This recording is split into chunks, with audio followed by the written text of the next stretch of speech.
ஒரு நாள் ஒரு முயல் வந்து தற்கொலை பண்ணிக்கிறதுக்காக குளத்தை நோக்கி போகுது.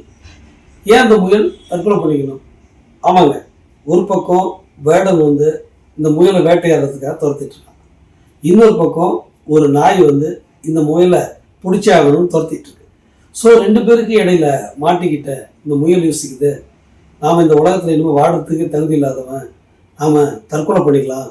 ஏன் வேடனோட அம்புல அடிபட்டு சாகணும், நாய்கிட்ட கடிபட்டு சாகணும், நாம் தற்கொலையே பண்ணிக்கிறது மேல் அப்படின்னு சொல்லி குளத்தை நோக்கி ஓடிட்டு இருக்கு.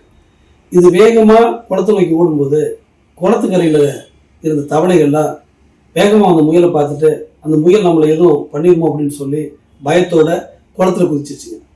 இதை பார்த்த முயல், உலகத்தில் நம்மளை பார்த்து பயப்படுறதுக்கும் வேற உயிர்கள்லாம் இருக்கா, அப்போ ஏன் நம்ம தன்னம்பிக்கையோடு இருக்கக்கூடாது அப்படின்னு சொல்லி ஒரு நொடி யோசிச்சுட்டு ரொம்ப தன்னம்பிக்கையோடையும் ஆக்ரோஷத்தோடையும் அப்படியே நின்று திரும்பி அந்த வேடனை பார்த்துச்சு. இதோட கோபத்தை பார்த்த வேடன் ஒரு நொடி அப்படியே ஷாக் ஆகி நின்றுட்டான்.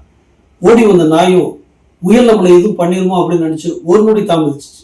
இந்த ஒரு நொடி தாமதத்தை பயன்படுத்தி அந்த முயல் காட்டுக்குள்ள ஓடி தப்பிச்சிருச்சு.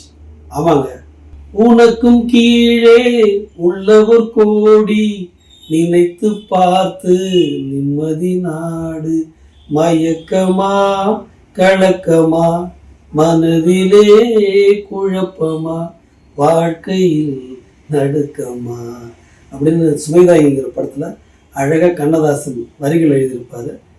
தன்னம்பிக்கை இருந்தா யாரும் ஜெயிக்கலாம், ஏன் நீங்களும் ஜெயிக்கலாம்.